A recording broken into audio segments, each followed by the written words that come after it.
Dear listeners, I am back with another episode. There is a message that I want to share with you guys, and the message reads like this. Hello, Brother Nashi. Can you please post my story? I am a 29-year-old woman currently staying in South Africa. My story is about my boyfriend. His passing away was not good, and I think that I am the one who caused it all for him to die like that. It is now 3 years since he passed away, but I now see his spirit. I don't know what to do anymore. Sometimes I just wish to die, but what can I do? When my boyfriend passed away, I stopped going to my periods, and now if I try to be in a real relationship with any guy, that guy that I'll be dating will just have bad luck. Like in 2022, I dated another guy. This guy, when I started dating him, he was a very rich guy. But when we started dating, he started telling me that he was having these weird dreams. And when I asked about the dreams, and as he was explaining to me all of his weird dreams, and I immediately knew that the person that he was claiming to be seeing in his dreams, even though he didn't know my boyfriend, it was my dead boyfriend that was visiting him in his dream. This guy that I was dating died on New Year's Eve that same year. On that night, he sent me a message saying that he had seen something that looked like a demon, and he told me that the person that he had seen only asked him, "Why are you taking my wife?" So at that time, me and that guy, we were fighting a lot. So when he sent me that weird message, I just thought that he is stupid. He only wants to get back with me. I didn't respond to his messages on WhatsApp. I just said, this guy is stupid. But on New Year's Day, I then received a call from his mother, and his mother was angry at me. His mother told me over the phone that they had just found out that he had died whilst he was in his room. He had had a drug overdose. But I said, how? Because this guy, when I met him, he told me that he is someone who hates taking alcohol and he doesn't take any drugs. And in the beginning of our relationship, I thought maybe that this guy was lying at me. But when I was dating him, that is when I saw that this guy, he was not drinking alcohol or drugs. He was going to church. His mother then started shouting at me, and she said, "You are very evil. You are the one who did this to my son," because apparently they had visited a Sangoma and they had consulted with that Sangoma, and they were told that I am married to my dead boyfriend, like I am his spiritual wife. So that was the spirit that my other boyfriend was seeing. So 2022, I then stayed single until last year. I was sad each and every time when I'll be thinking about my life, I'll just feel lonely. I was too lonely. Now, at my other parents' house, there was staying this other Nigerian guy. He was renting there. So I was very lonely. It happened that I went there so that I can just look at how my parents' house was, as in I was the caretaker. Me and that guy, we started dating, and the first days that we were dating, everything was 100%. But on one night, everything suddenly changed. He just said, "Go away. I don't want to see you anymore because you have brought bad luck to my business." This was in the second month of our relationship.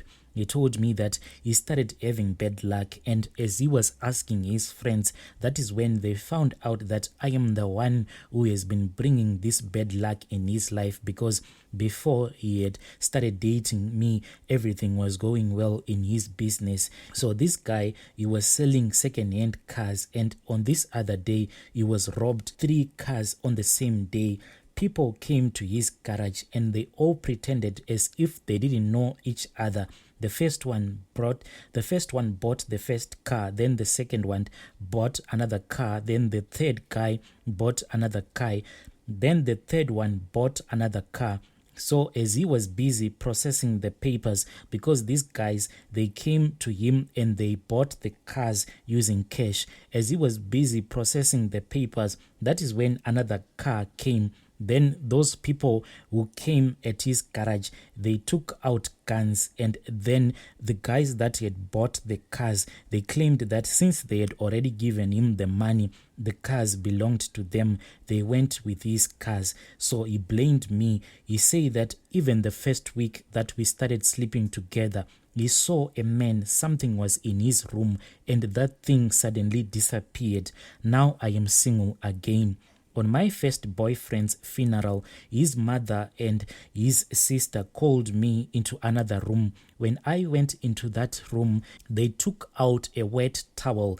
Then my late boyfriend's mother said, "Take this towel and I want you to bath now using this towel." So I refused. But my late boyfriend's sister said that if you refuse, it means that you are the one who gave my brother slow poison to die, because when he was sick, they had gone to the Sangoma, and whilst they were consulting with that Sangoma, that is when they were told that I am the one who had given their relative slow poison so that he can die. But I never did that because I loved my boyfriend so much. So on his burial, they said that I had to bath with that towel that they had given to me that was wet. And they told me that the towel that they wanted me to bath with, they had used it to wash his face whilst he was in the coffin. So I bathed. I was scared because I didn't know what they were going to do to me, because already